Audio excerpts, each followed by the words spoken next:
Assalamualaikum warahmatullahi wabarakatuh.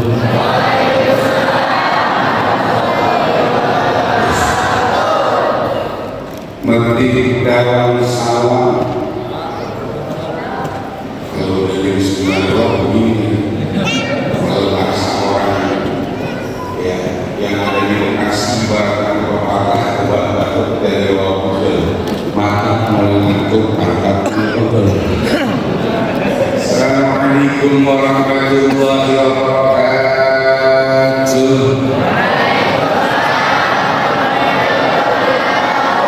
Detik dalam salam.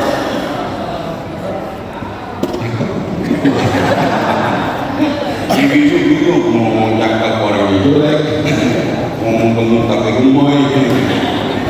Detik dalam salam. Letaknya di kampung Sumur. Yang Darussalam mudah-mudahan.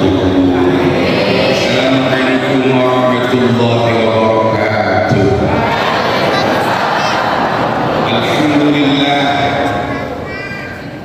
Alhamdulillahilladzi an'ama 'alaina bi ni'matil iman wal islam. Asyhadu an la ilaha illallah wahdahu la syarika lah. Wa asyhadu anna sayyidana wa nabiyyana Muhammadan 'abduhu wa rasuluhu la nabiyya ba'dah. Allahumma shalli wa sallim wa barik 'ala sayyidina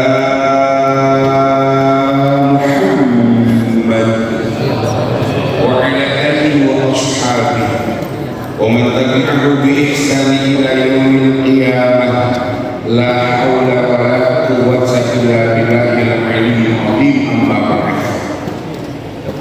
حضرة المكرم والمحترم para asatidz, para hujjaj dan para tokoh masyarakat, wabil khusus yang sama-sama kita hormati dan kita muliakan Ketua DKM Masjid Jami Fatahillah Akhirah Fil Mahbub Adinda Ustaz Ahmad Subandi beserta para pengurus yang lainnya yang sama-sama kita hormati dan kita muliakan, penasehat sesepuh dan bini sepuh yang hadir pada kesempatan malam hari ini, di antaranya adalah ayahanda Haji Bapak hadir di tengah-tengah kita Bapak Lurah Kelurahan Sumur yang tadi telah menyampaikan kata sambutan.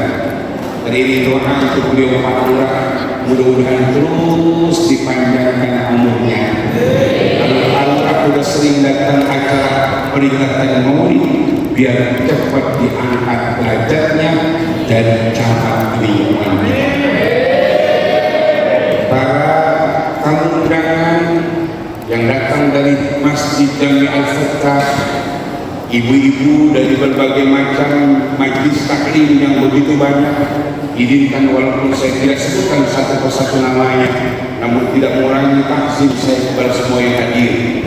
Guru-guru kita diantaranya adalah putra tercinta Al-Wali Abu Yahya Haji Awali, Adinda Ustaz Abdul Aziz yang ada di belakang, ada Kanda Jamal dan semuanya. Ibu hadirin jemaah majlis peringatan Maulid Nabi besar Muhammad SAW yang mendapatkan keberkahan itu dan lindungan Allah Azza wa Jalla. Malam hari ini, alhamdulillah dengan izin Allah Subhanahu wa Ta'ala, di Masjid Jami Fatahillah yang begitu megahnya, dulu kita bersimpuh dalam rangka memperingati lahirnya sosok manusia yang sangat mulia. Kumpul kita dari mulai ba'da salat maghrib, bagaimana anak-anak kita menampilkan kreativitas yang sangat luar biasanya, baik bacaan ayat-ayat pendeknya, doa-doanya, belum seni dan nyanyinya, begitu sangat luar biasa. Mudah-mudahan anak-anak kita yang mengaji di Masjid Jami Fatahillah kelak mereka menjadi anak-anak yang soleh dan soleh, yang akhirnya menjadi generasi penerus di antara kita yang dulu bersimpuh di tempat ini. Ibu hadirin jamaah yang berbahagia, Ini Jepang. Ini dari Jepang. Tapi ini saya. Hadirin, bicara tentang peringatan Maulid ini sampah semua. Ini pasti anak-anak tadi di sini ya. Kelihatan kalau udah habis sebenarnya. Ini berarti mengingatkan kepada kita akan sosok manusia yang sangat mulia. Ibu-ibu yang ada di depan saya bersama baginda Rasulullah SAW adalah di antara Nabi dan Rasul yang sangat cinta, yang sangat perhatian terhadap para perempuan-perempuan di muka bumi. Maka bagaimana ketika guru-guru kita selalu mengingatkan kepada kita di saat beliau akan meninggalkan dunia yang fana ini, dalam lisan beliau yang sangat indah, beliau yang sangat mulia, di antara ucapan yang beliau lakukan dan beliau keluarkan adalah apa di antaranya? Kata beliau baginda Rasul, alaikum bin nisa. Rasulullah ingatkan kepada kita, jagain itu yang namanya para kaum perempuan. Mengapa Rasul untuk menjagakan kita semuanya dari kaum perempuan? Karena dulu di zaman baginda Rasulullah ketika akan diutus ke muka bumi ini, kita kenal zamannya zaman jahiliyah. Ini makhluk kasih kita.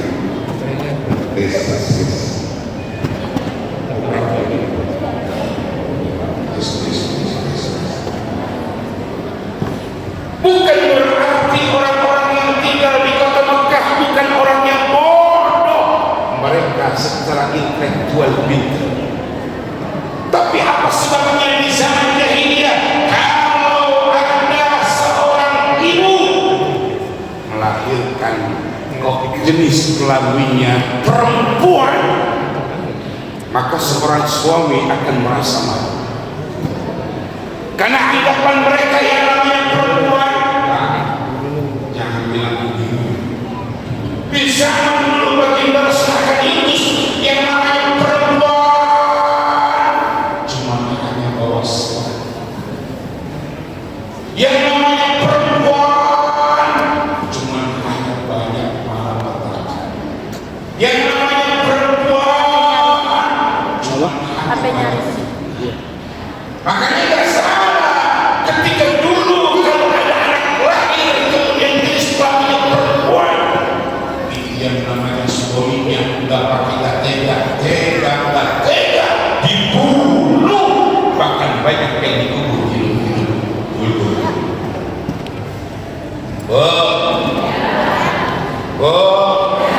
Ini zaman sudah canggih. Kalau kata anak-anak zaman sekarang ini sudah zaman milenial.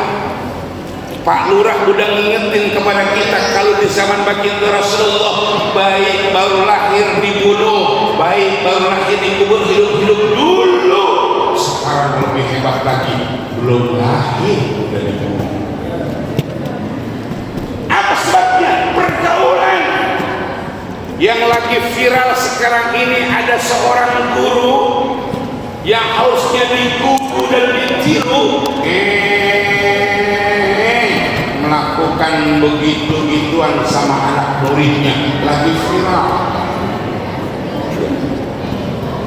Ketika di zaman sekarang banyak bayi tanpa salah tanpa dosa dibuang di tong-tong sampah, banyak bayi tanpa dosa tanpa salah dibunuh hidup-hidup, bahkan yang membuat kita prihatin kata Pak Lurah, banyak sekolah-sekolah ditemukan di WC sekolah ada bayi yang tanpa salah tanpa dosa, tahu-tahu ada di tempat itu. Mengapa bisa terjadi? Pergaulan. Anak-anak remaja yang hari ini jadi panitia bersyukur karena anak-anak muda bergantung dan dekat dengan masjid yang sangat kita cintai. Kalau ada anak-anak muda, mohon maaf ibu bapak, pergaulan mereka yang tidak terkontrol,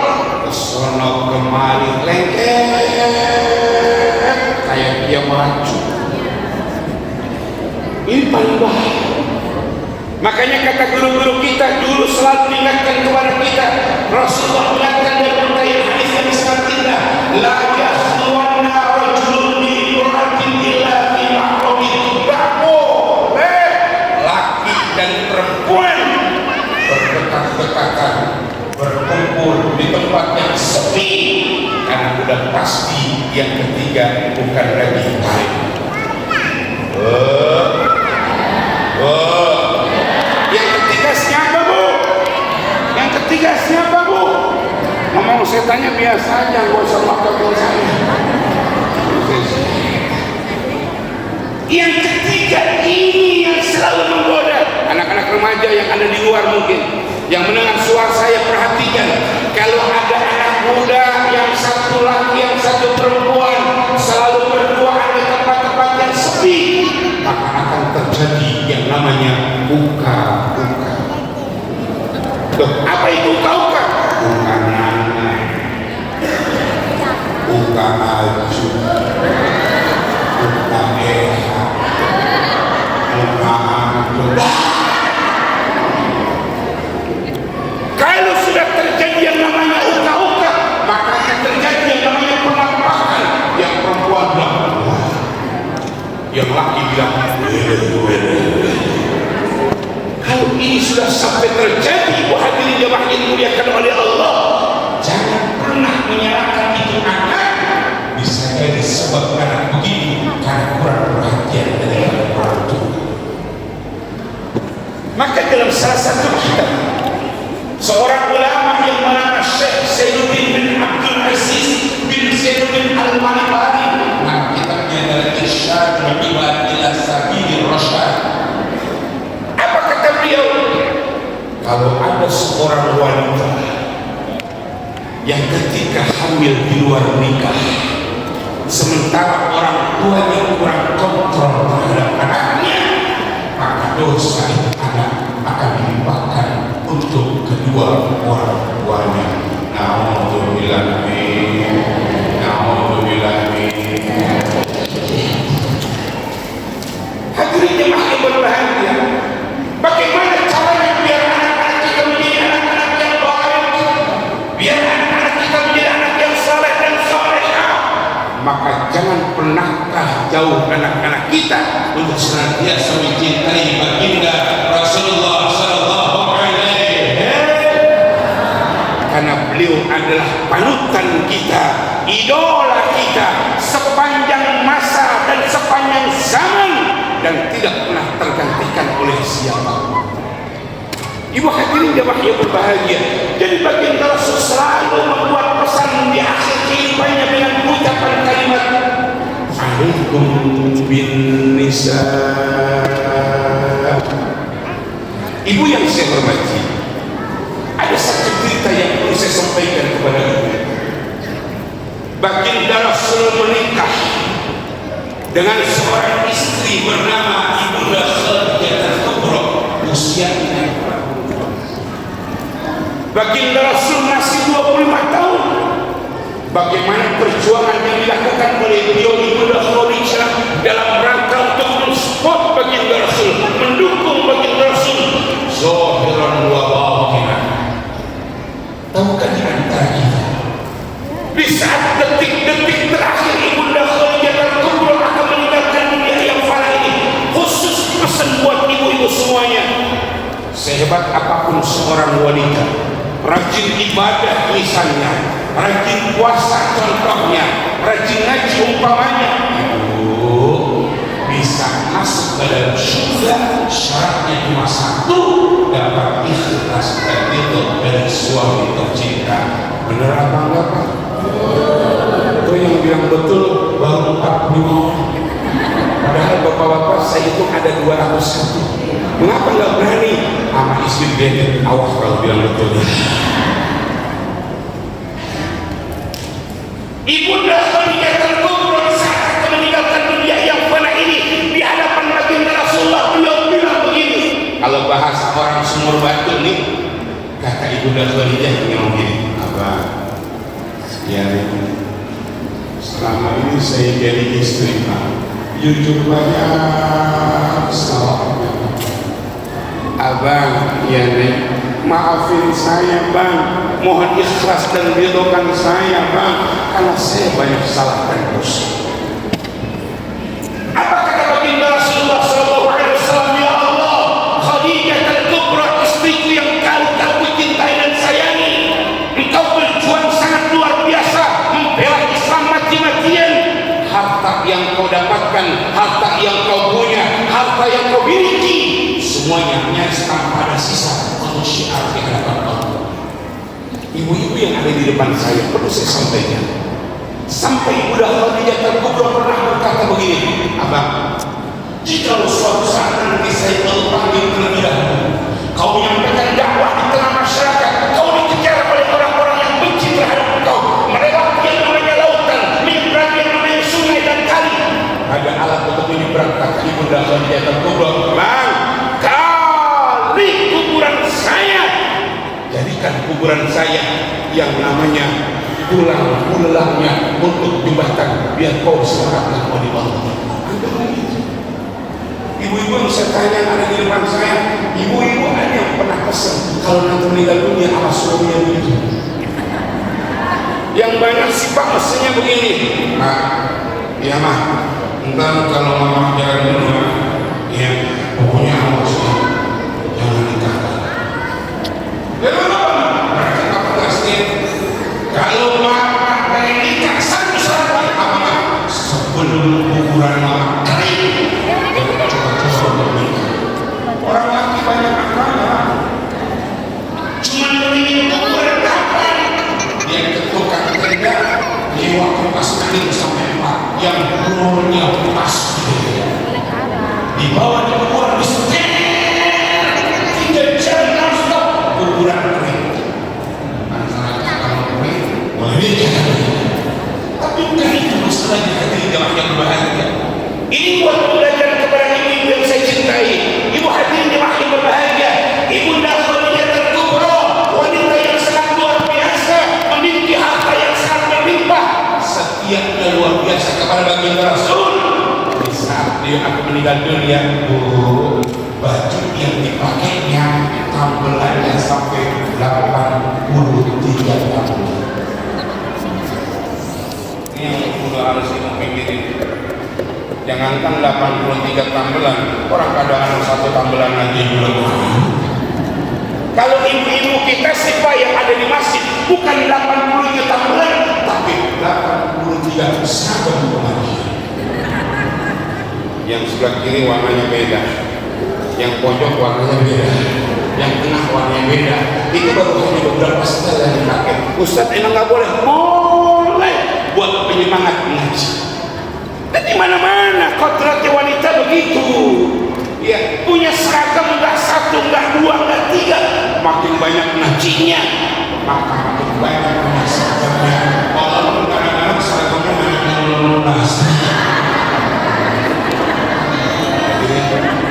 Ini hebatnya ibu-ibu Pak, tapi mohon maaf Pak, kata guru-guru kita, tapi giliran yang laki-laki.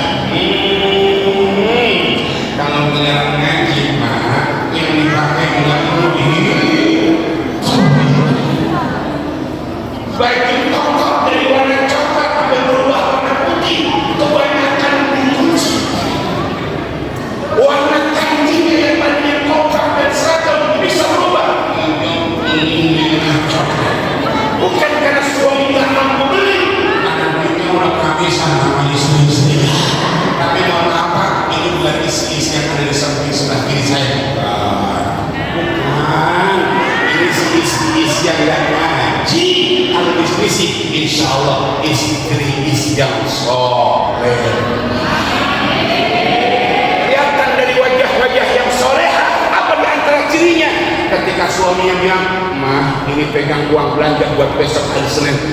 Istrinya ngomong gini, Bang, duit yang kemarin uang belanja masih ada loh, Bang.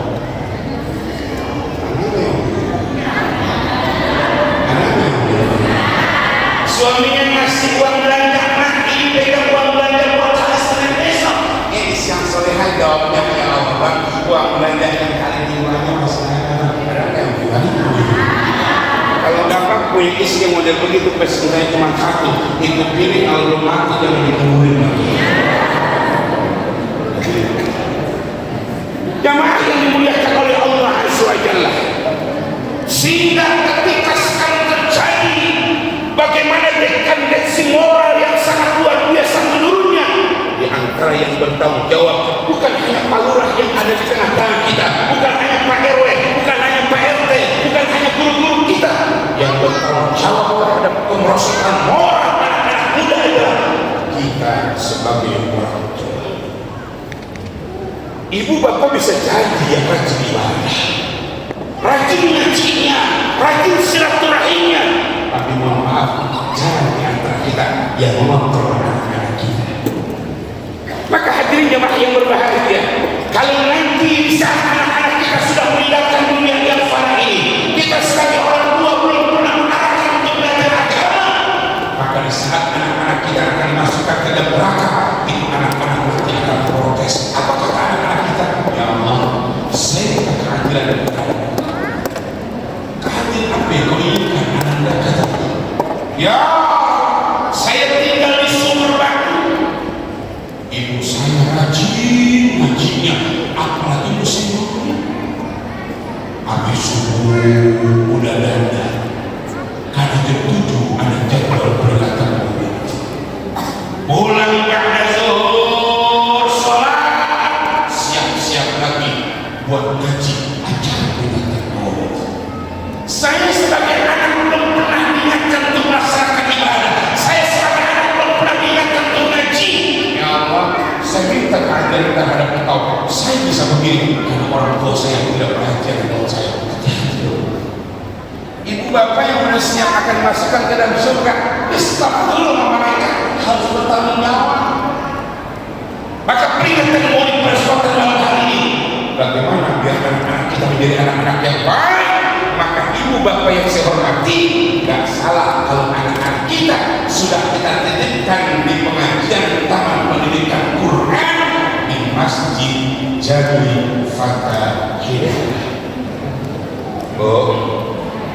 Bu, itu tadi anak-anak kita tampil. Saya walaupun gak melihat anak-anak kan kedengeran, karena 8:30 lewat sudah sembuh.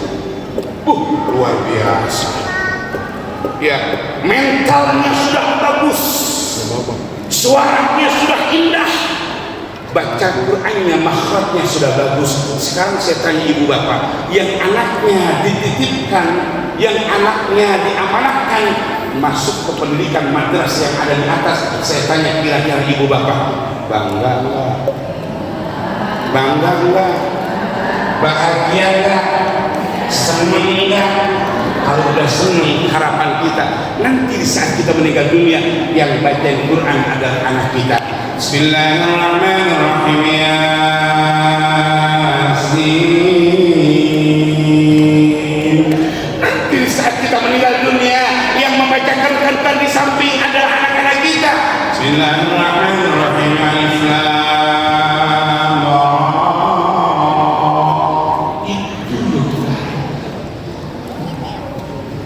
Cuman kadang-kadang lemahnya kita ibu bapak yang saya hormati. Anak pengen pinter ngaji, sama guru ngajinya nggak berarti. Saya tanya, guru ngaji yang ngajarin anak kita manusia apa mereka? Ini bengong mikir apa bengong udah malam nih? Bapak guru ngaji kita yang ngajarin di atas itu manusia apa mereka? Nah kalau yang ngajarin ngaji anak kita manusia, manusia pun butuh yang lain. Kadang-kadang ada administrasi buat gurunya sebagai uang lelah karena sudah mengorbankan waktunya. Per bulan 30.000, nonggaknya sampai 9 bulan. Ya, emang ibu bapak pengen gurunya diganti malaikat? Saya sih nggak mau. Ya kalau yang ganti malaikat ribuan, sabar menjaga pintu surga. Nah kalau yang ngajarin malaikat Israel, kalau ini anak yang ngajar nggak bisa nih, berarti belajar nakal. dicabut mati dia paling. Makanya pas selesai kembali gua pastoral, orang itu kan guru-guru.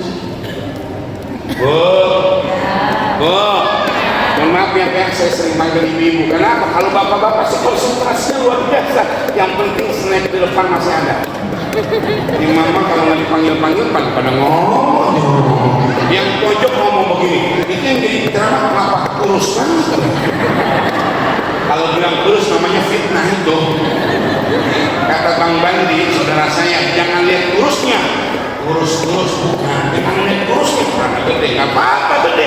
Gede-gede juga kita ganteng, kita tekor. Udah ganteng, motor. Kita harus. Kalau ada anak negor kita ngingetin kita. Ini mama, ada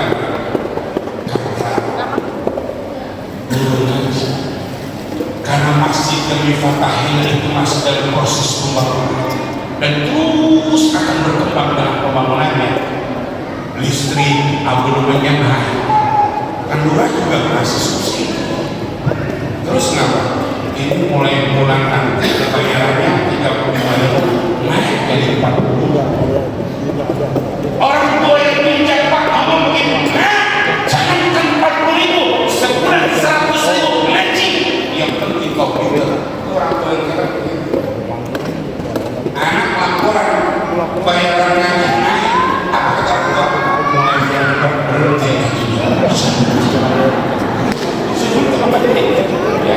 setelah anak naik, loh ngapa Pak berhenti? Nanti Papa cari pengajian yang gratis ya. Tapi ini saya sampaikan dengan orang yang tinggal di Sumber Batu Bukan ini sih mereka yang tinggal di Bekasi Bangka gitu. Di Bekasi ngajinya itu yang berjalan susah di Bekasi.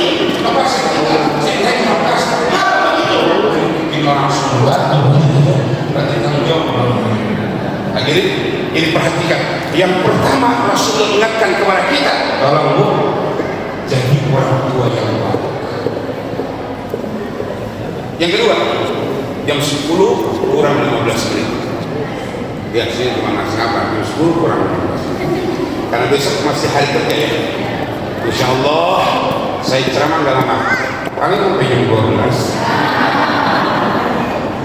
Emang gitu tuh, kalau dengerin ceramah ngaji nggak kuat tuh. Malam Jumat yang lalu Pan Indonesia lawan kesebelasan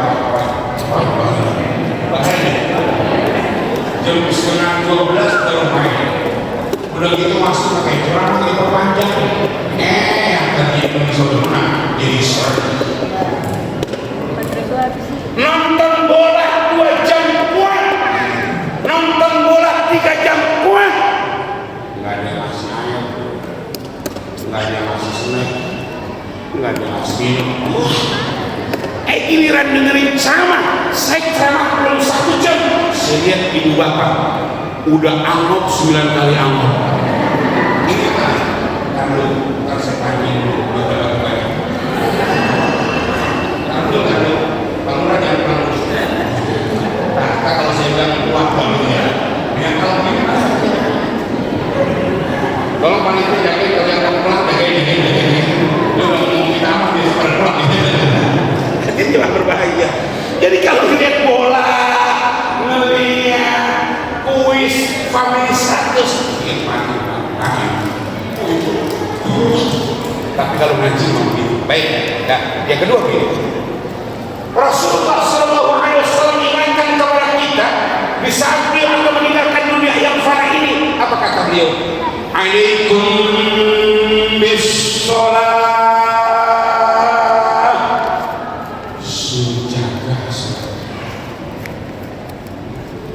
Satu-satunya ibadah yang Allah perintahkan kepada baginda Rasul dan kita sebagai umatnya, yang dipanggil secara langsung menghadap Allah hanya perintah. Ini artinya kalau puasa boleh kita tinggalkan kalau kita lagi dalam kondisi sakit, tapi syaratnya mengganti hari-hari yang lain.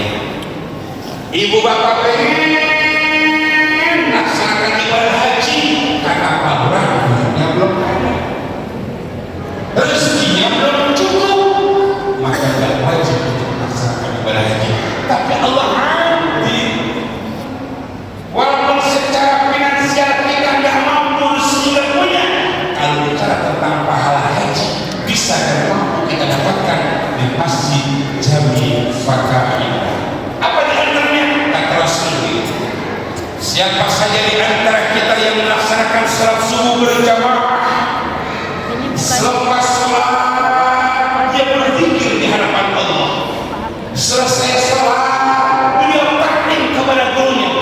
Selesai sholat dia membaca Quran sampai waktu subuh. Dia tutup dengan melaksanakan sholat 2 rakaat, maka pahala yang Allah berikan untuknya seperti melaksanakan ibadah haji dan umrah aman sempurna.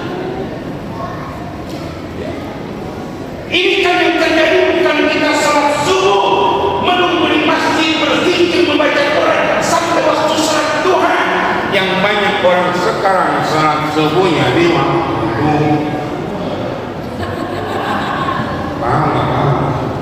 bukan sholat subuh sampai duha berzikir beristighfar baca Quran. Yang banyak sholat subuhnya di waktu pengen bayar zakat, duitnya nggak punya, beras agak ada.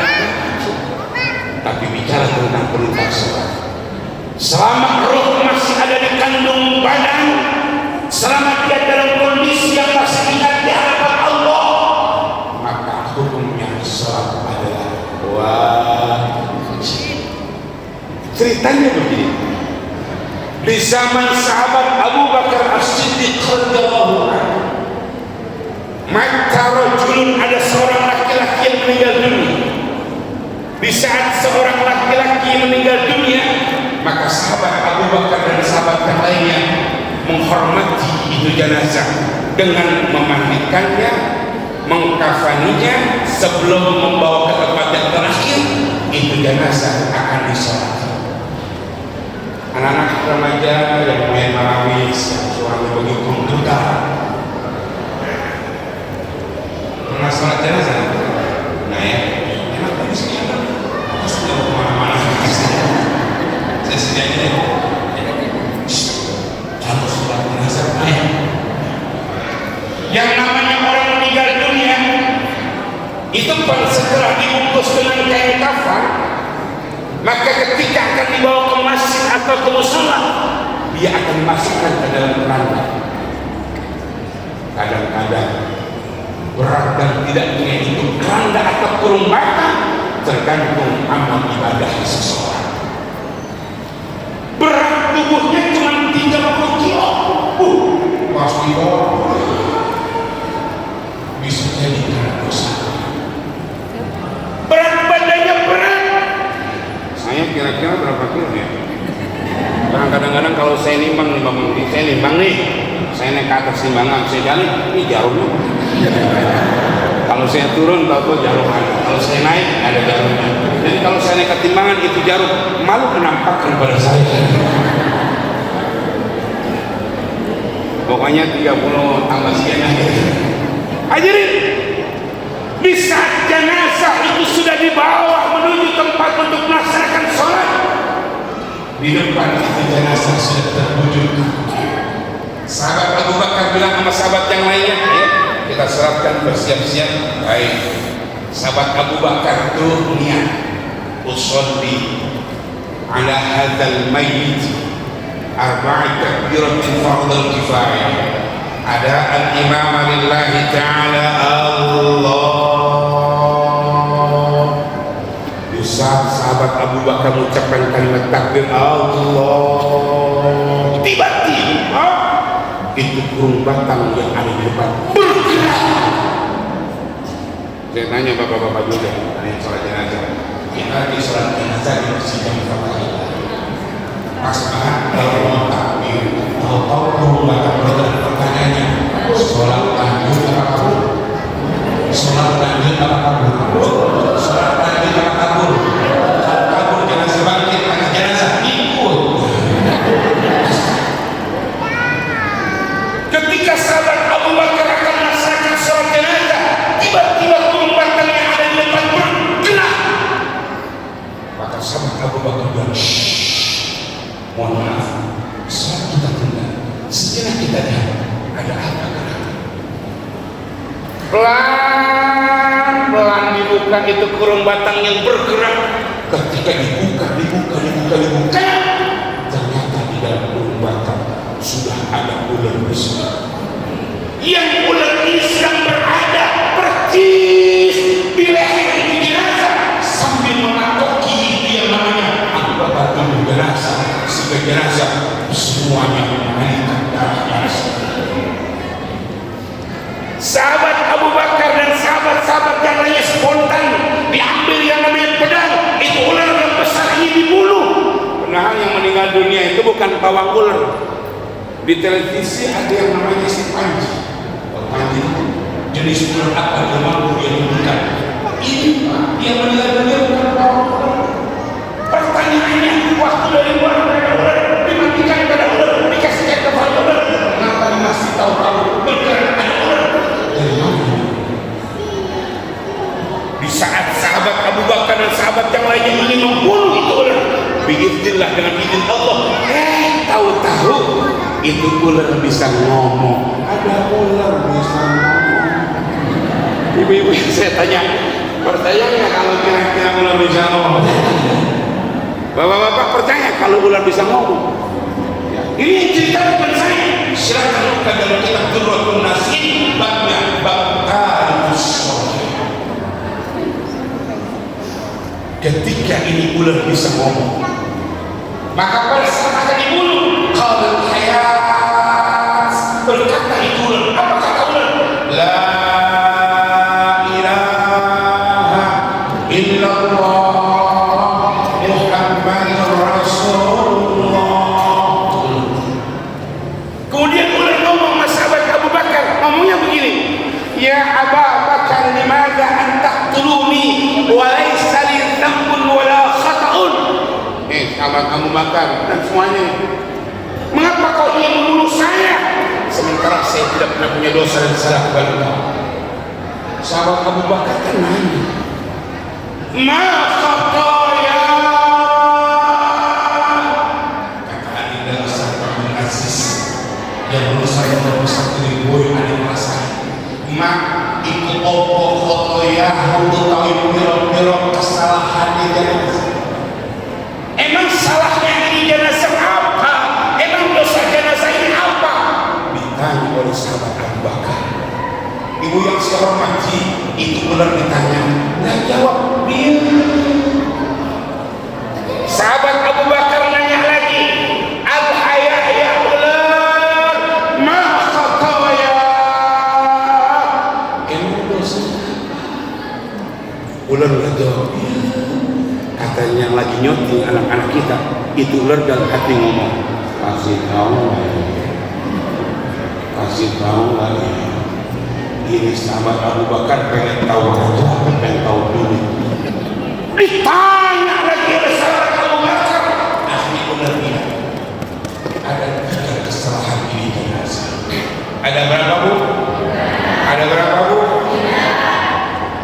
Ada 3 dosa ini jenazah. Kalau saya katakan 1 dosa setengah jam, 12 dosa.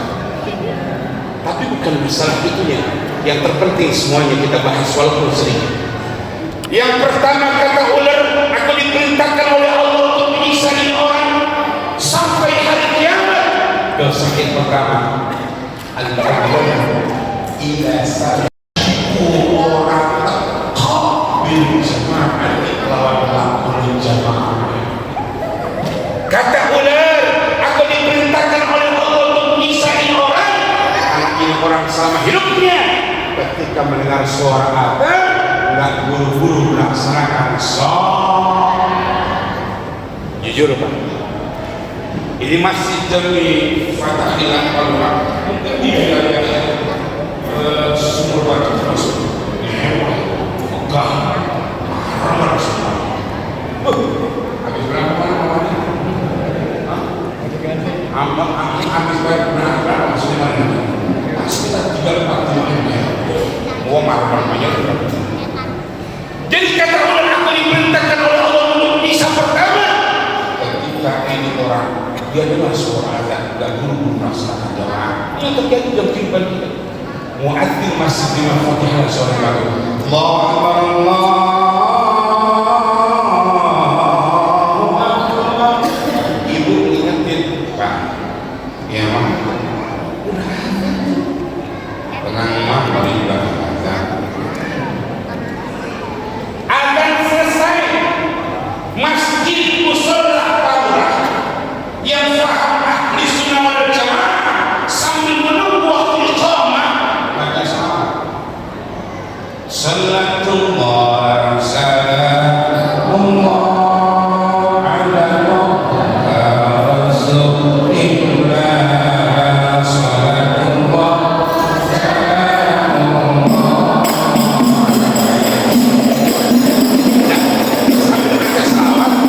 Di Manawis yang baca salawat nih. Nah, tim cari amal doa gitu ya. Siap, ulangi lagi ya. Nah, yang mana tadi cari amal? Dari saya dulu nih, mana ini? Saya dulu ya, ini saya kasih Allah, mudah-mudahan apa yang saya kasih namanya, terutama pemenang biar kasih banyak banyak. Ya, tiba semuanya ya. Salatullah salam.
Muadzin baca selawat yang model tadi, jamaah masih belum banyak.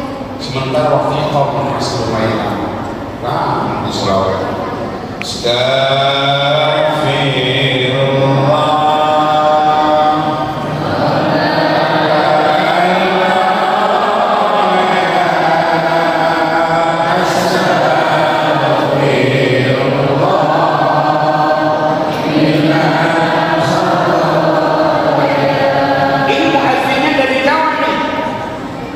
Diterjemahkan ke bahasanya tuh.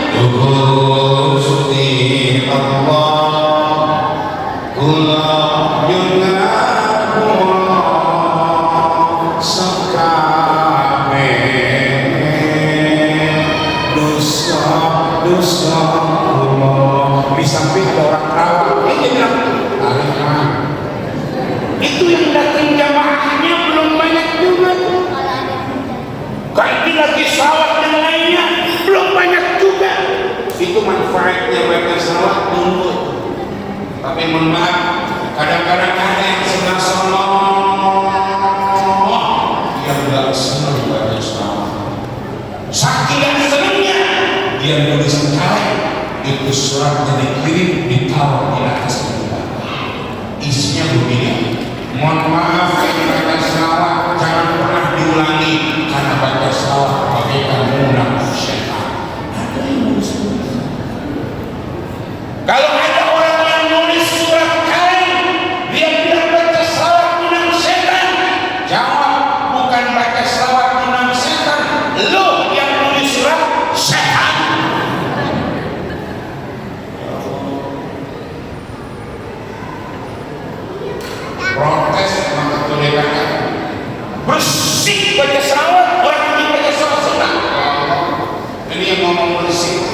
waktu di rumah sholat itu enak.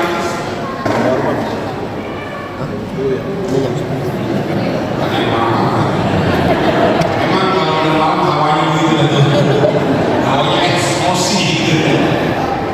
Ya Allah, baca selawat terus dikumandangkan biar jamaahnya banyak, biar jamaah susah. Coba kalau tetangga kita manggil orang yang tunggal, kata Pak RT ada orang yang tunggal sudah sana, Pak RT berandang sudah sana, Pak orang berandang sudah sana, belum dimulai dulu. Di dalam sholat susah. Waktu iqamah telah tiba, muadzin telah Allah Rasulullah. Bapak di tengah ke masjid.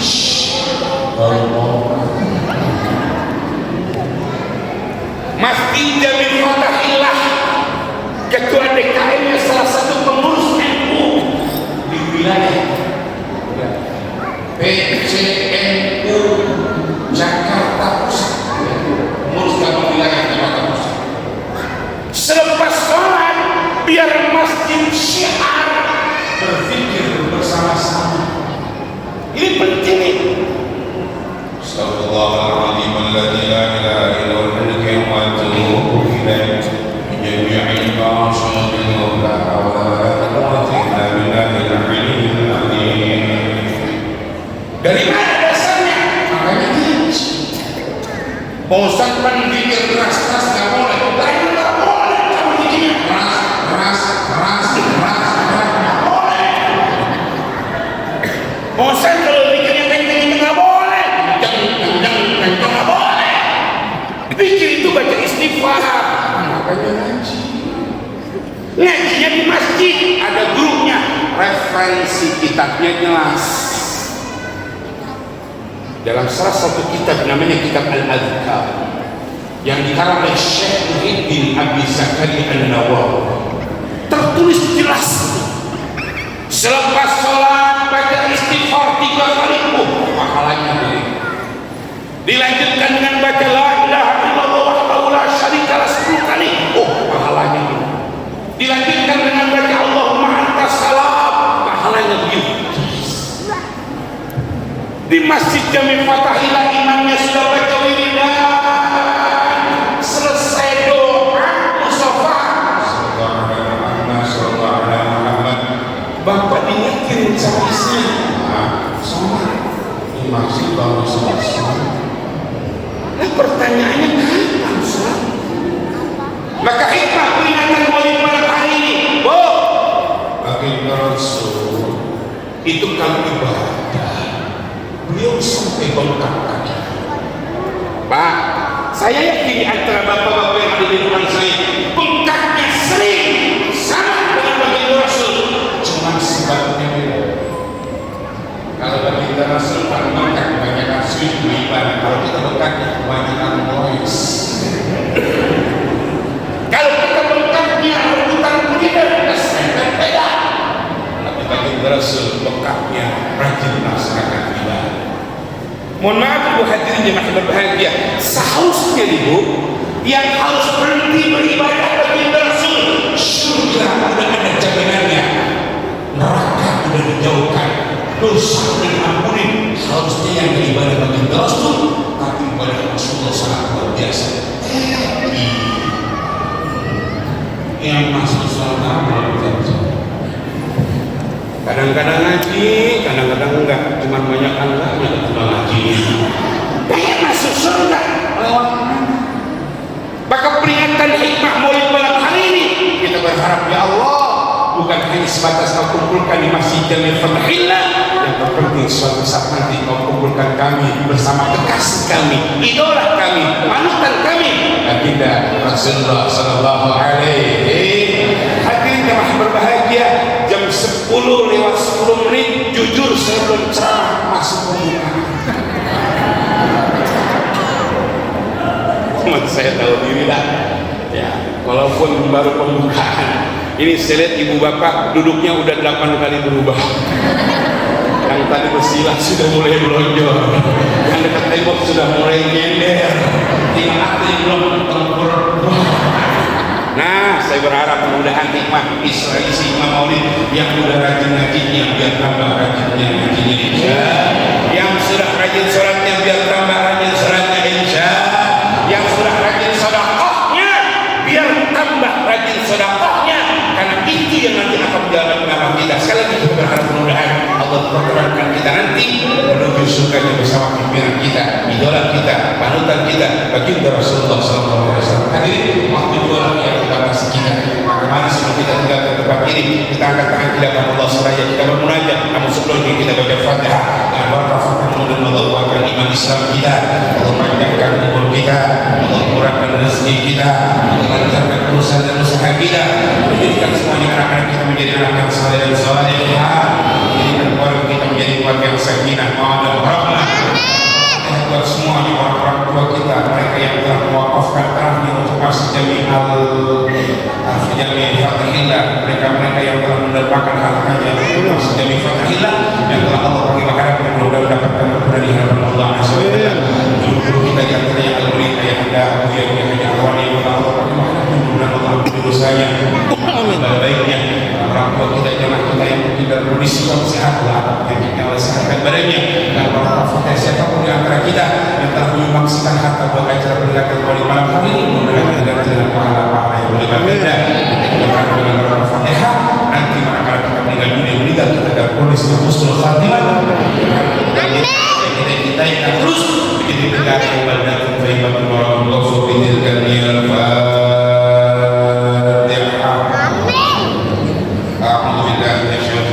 Bismillahirrahmanirrahim. Alhamdulillahirabbil alamin arrahmanir rahim maliki yaumiddin. Iyyaka na'budu wa iyyaka nasta'in. Ihdinas siratal mustaqim. Shiratal ladzina an'amta 'alaihim ghairil maghdubi 'alaihim waladdallin. Bismillahirrahmanirrahim.